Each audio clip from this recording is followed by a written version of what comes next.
Moon in Cancer through the houses. The moon is the ruler of Cancer, and as such, lunar qualities are emphasized or reinforced with this placement. The Cancer moon feels their feelings in the body, experiences the full scope of these emotions. This is a person who is very attached to their mother figure and who will go on to be an incredibly caring parent. A warm, sensitive, and kindly individual who senses and nurtures the needs of others. You form deep emotional bonds, but you struggle more than others might with the loss of such bonds. Moon in Cancer in the first house. You have a fundamental need to express your emotions as they run deep. Not everyone necessarily knows how to deal with you. There are people who are very reassured by your transparency because it's obvious where you stand with everyone. You are guided by your heart in all matters. If you imagine the final scene from Crocodile Dundee or High Fidelity, grand gestures are so easy. Cancer moon in the second house. You are an artist. Whatever your chosen medium, you commit yourself to infusing lavish beauty into it. Your home is a source of great pride and must be clean and tidy in order for you to relax and feel safe. You also have a very distinct sense of what is right and what is wrong, and this sense, which you feel in your body, is your guiding compass. Cancer moon in the third house.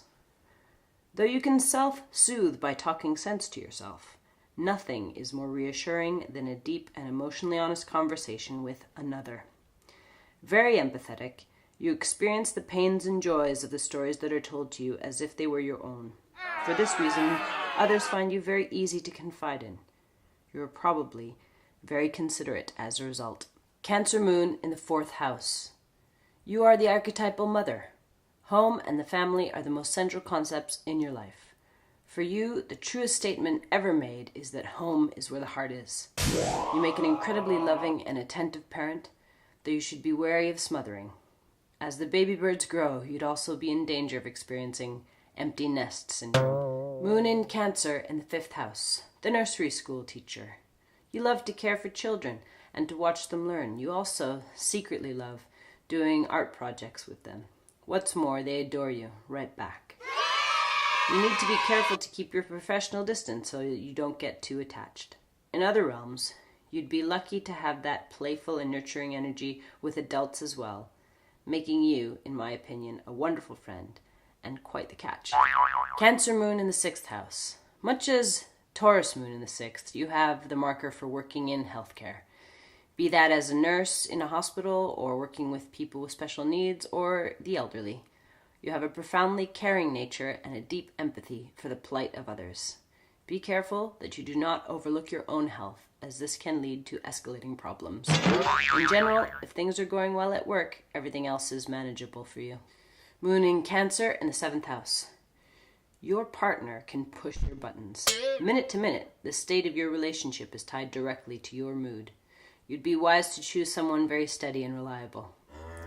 When you're single, this quality will transfer to your closest friendships or business partnerships, giving colleagues or mates the sense of your being a work husband/wife, and causing others to observe that you act like an old married couple. Cancer moon in the eighth house. Even when you were young, nothing happened emotionally with those around you that got past you. As a result, you learned that emotions could be used as weapons, and so you learn to conceal yours, notably profound ones, a policy to which you adhere. You might be enraged, but it is only likely to come out in the form of a piercing look or a sharp phrase. Overall, you give nothing away. Should you fall in love, the rules change somewhat. You would want to plumb the depths, but falling in love is not something that you take on lightly. Moon in Cancer in the ninth house. The Peace Corps, Médecins Sans Frontières moon. You look to understand yourself by studying foreign cultures, and your heart goes out to the plight of those in hardship.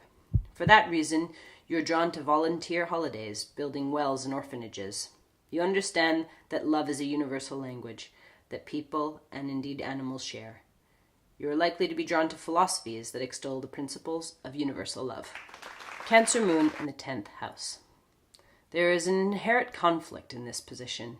You find peace and security and career success, and yet it pains you to be away from your home and family. Finding the right balance will be key to your emotional health. It's a bit like being on a seesaw.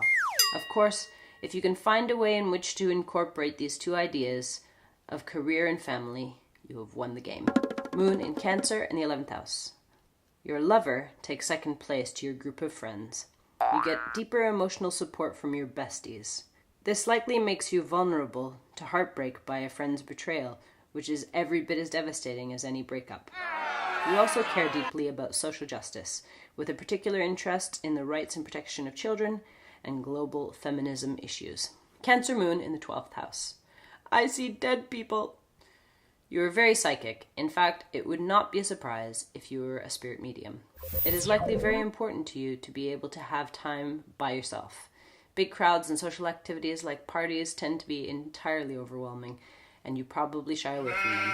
Meditation is likely highly beneficial to you, and you are probably very good at it. This has been Cancer Moon Through the Houses. Thank you so much for watching. 4 down, 8 to go. Please join me next week for Moon in Leo Through the Houses. If you want to keep up with this series designed to help you understand your own moon and the moons of those around you, please subscribe. Have a beautiful week. See you next time. And now go out there and care, bear, care.